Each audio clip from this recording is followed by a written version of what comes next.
Hey folks, we're back. I'm your host, BKP. Good morning from the office. We're North Georgia's only live online morning show. Welcome Monday. Windy day, to say the least, right? Yesterday.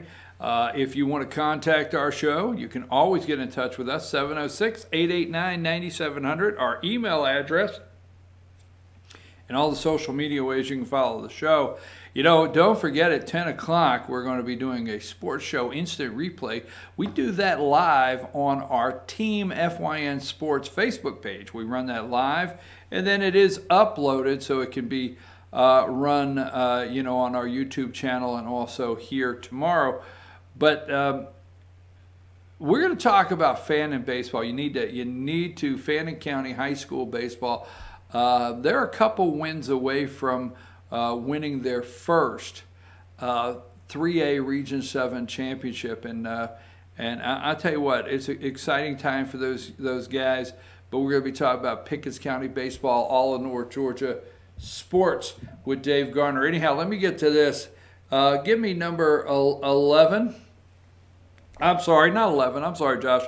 Back off that. 31. You would think with glasses I would be able to see it. Number 31 there. Now, Bernie Sanders, let's not forget, we have Buttigieg fever. That's a fever you don't want to get. I better be careful with that. We've got to back away from that, and we'll have to go a different direction. But Mayor Pete is all they're talking about. But here, Sanders Town Hall, he is still the front runner, folks. This guy is still the front runner in the polling. Now, the media is trying to push him out, okay? Because God knows, and everyone else knows, and anyone that's listening knows, that the voters in America will not make Bernie Sanders the next president of the United States. Now, stranger things have happened. There was a black guy that was handing out leaflets on a corner, and a limo pulled up one day and said, "Hey, black guy, come over here." Me?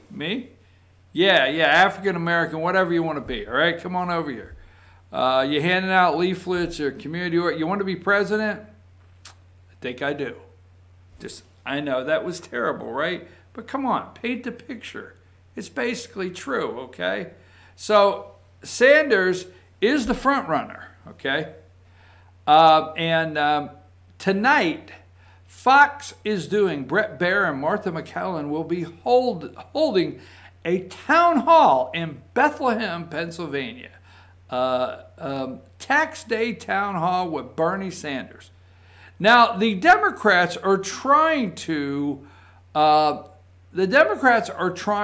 respond right now, or figure out how to respond to Bernie Sanders being a millionaire. He lives off his campaign donations there and is a millionaire, and he's in that 1% mark, and they're trying to figure out, okay, how do I accept this guy to be the progressive, bring down the man guy, make everything equal for me guy, when he is one of them, and he is fighting that right now. But tonight, a town hall in Bethlehem, Pennsylvania, with Martha McCallum and what's his name? What's that guy's name? Brett Baer. All right, now,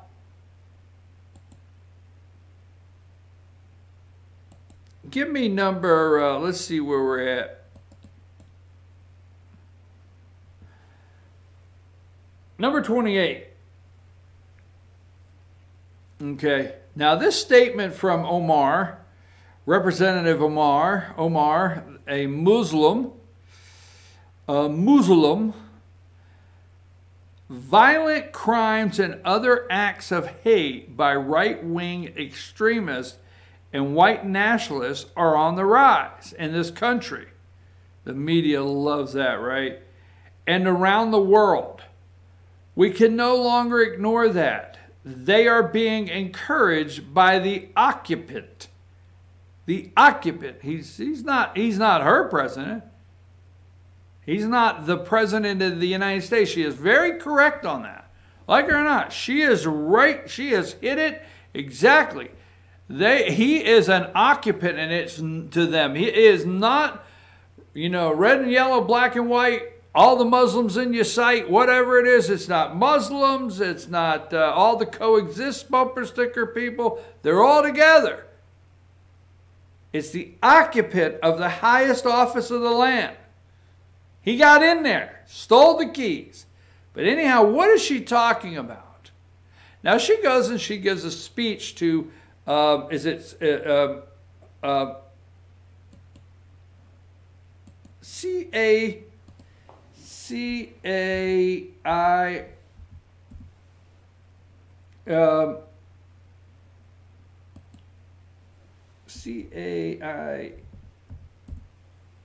I'll find it in a minute. It's the Muslim group in just a minute. But right here,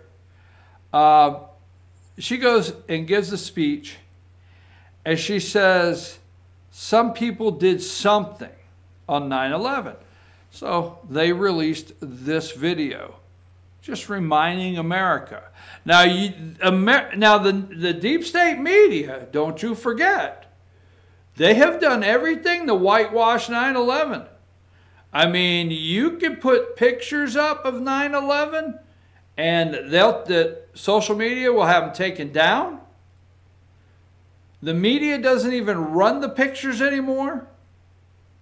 If you think on 9/11 you're going to get up and you're going to actually see the videos run by the media of the moment those planes go through the tower, play that video, Josh.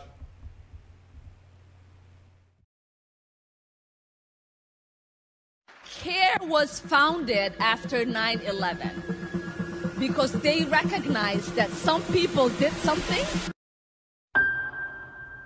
So you have no idea right now? Oh, there's another one. Another plane just hit. Some people did something. Oh my goodness, there is smoke pouring out the Pentagon. Some people did something. It just flew straight into it.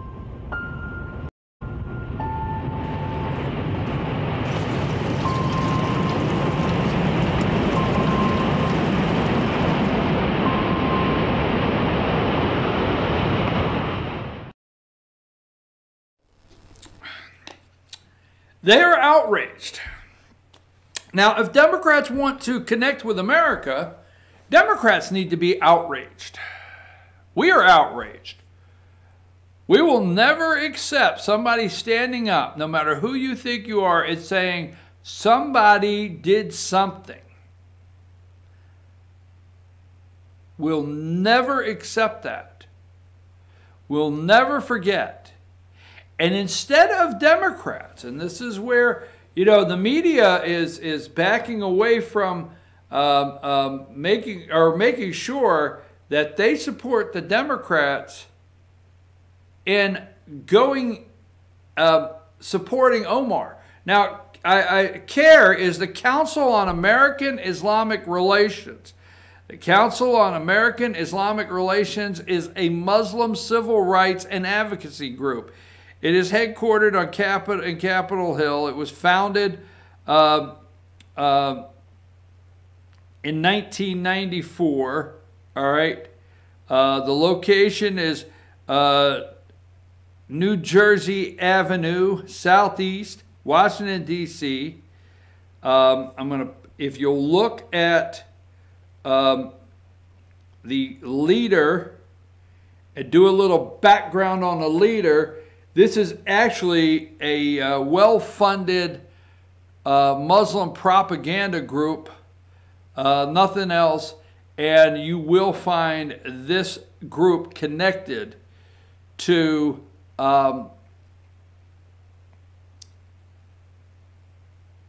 terrorist organizations around the world. You will find if you get deep in here. And this is also a fundraising arm. And it's a group masked to look as though it's really their major focus is Muslim American Islamic relations in this country. Furthest thing from the truth with these people, okay? But some people did something. Now this goes back, let's go back to what I just put up. So now she feels threatened, okay? She feels threatened. She would not stand up in front of a group of Muslims. You got to understand, they have never taken responsibility for anything in the world. They don't. You cannot find their statements of responsibility. Instead of this woman say, CARE was created to help our relationship, Muslim relationship, Islamic American relationship, after what Muslims did. No, it's never. They never acknowledge that they were Muslim. Oh, absolutely not. Never do they acknowledge where the attacks come from. Absolutely not. No way. That's why they soft step and say some people did something. Who are those some people? Okay? So again, violent crimes and other acts of hate by right-wing extremists and white nationalists are on the rise in this country and around the world. What does this have to do with her statement that some people did something? What does this have to do? We can no longer ignore that they are being encouraged by the occupant of the highest office in the land. Now, is President Trump, Donald J. Trump, encouraging white nationalists, right-wing extremists to bomb a building? Is he? Is he encouraging them to attack a mosque? Literally attack? What's he encouraging them to do? Unlike how you, Muslims, attacked this country. And then have the nerve to say, some people did something. Okay? We've got, every candidate, number 29, Trump tweets altered video of Omar belittling 9/11. Oh, MSNBC, they are running cover for this woman. Number 30, okay, Pelosi. Capitol Police working to safeguard Omar after Trump's 9/11 tweet. Now, it's little things like this that get me with the headlines and the playing are pushing a story in a direction that's unbeknown to most Americans. Most Americans, 97.5%, are not even paying attention to politics. In fact, a story in Axios today, or one of the founders of Axios today, because they do what they call on MSNBC Axios, one big thing at 5:55 a.m., said when they go and do these polls or ask questions of Democrat candidates, when they ask people that, they have to put pictures up and people don't know who these candidates are. And I want to tell you, they don't know who these candidates are, and that's what's important here, is they don't know who these candidates are. And I'm going to bring that up with Pete Buttigieg because America, 97.5% do not know him. The media is creating him. We'll get into that. But here on this headline, Capitol Police working to safeguard Omar after 9/11 tweet. What about after her comments saying that some people did some things? Something. Maybe that could be in the headline. Maybe America was outraged before Trump tweeted out that video we just played. Maybe they were outraged then. Democrats should have found their outrage. Let me see if I have anything else where that's concerned.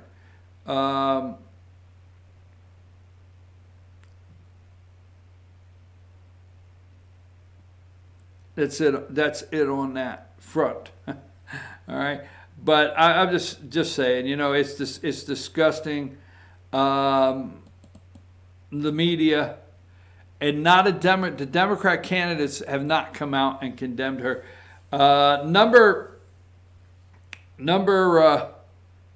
Give me number 48, and we'll talk about this in a minute. Folks, CNN, MSNBC, their heads are spinning off this morning. I am so happy that they gave, if you look, it's 4:05 a.m. Eastern Time. Right out of the box. I am so glad, and I still call her Sarah Huckabee Sanders. Sarah Sanders, we'll leave it at that. White House press secretary. I am so glad she went on the morning shows yesterday. Is it hard to figure out why the President of the United States, Donald J. Trump, has to love this kid? You know, this is a young lady, has to love this kid. Do you think the President of the United States got up yesterday morning and wrote her morning show interviews? Absolutely not. Who do you think? She is the top press secretary. Who do you think told her what to say yesterday? In my opinion, okay, Mick Mulvaney's chief of staff, she is the senior White House press secretary. She's the top. My opinion is the lady that's on the show, Sarah Sanders, is who she is. That's who she is. As she says what she wants to say. And she takes, I guarantee you, the president has to love this person. Because she watches everything he does, never misses a thing, and is there at every moment and in every turn. It pays attention to everything, and she's ready to turn around and get on a microphone in front of a camera and take anything throughout the day the President of the United States says. If the President tweets out something about sanctuary cities at 10 o'clock this morning, this lady could go at 10:05 and explain exactly what the President said. It doesn't matter. She is absolutely amazing. She has to be the best press secretary of my lifetime. I understand. Let's go back to Tony Snow. Absolutely love Tony Snow, the late Tony Snow as press secretary. There has been some good press secretaries. But how the hell would you like to be? You know, Bush was boring. I mean, don't tell me about Dana Perino or Perina or whatever her name is. Don't tell me about her, all right? Yeah, you know, I get a little like this. I'm not really into this young lady. Nice kid, though, but all right. But President Bush is boring, okay? He was boring, George W., so she could go out and take this boring president and handle the media. Now, you take the press secretaries, okay?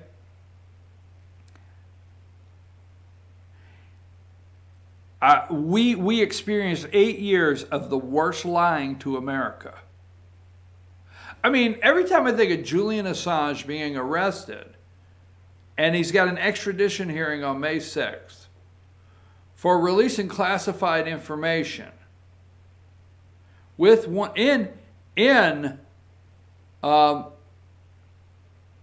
with Bradley Manning, a.k.a. Chelsea Manning, that we paid for her sex change. Oh, my God. You have to say these things and think, what the hell? So anyhow, and we spent 8 years, the list goes on, with press secretaries that did nothing but lie to the American people every day, okay? Every single day, the worst lying people stood up behind a podium.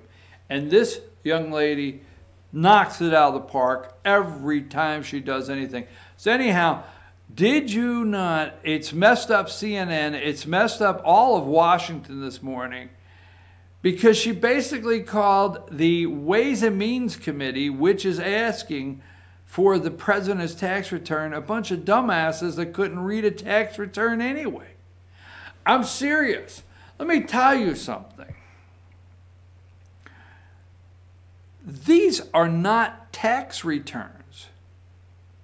I mean, there's Schedule C, and there's this form, and there's that form. And these tax returns got to be this tall on everything the President of the United States. So anyhow, I'll get into that a little more. Look, we're going to take a break, come back, and then I want to talk about the making of a candidate, more about Julian Assange, and the tax returns, and the Mueller report, and the two big lies that were told America during the midterm election. So wonder what they're working on now. I'm your host, BKP.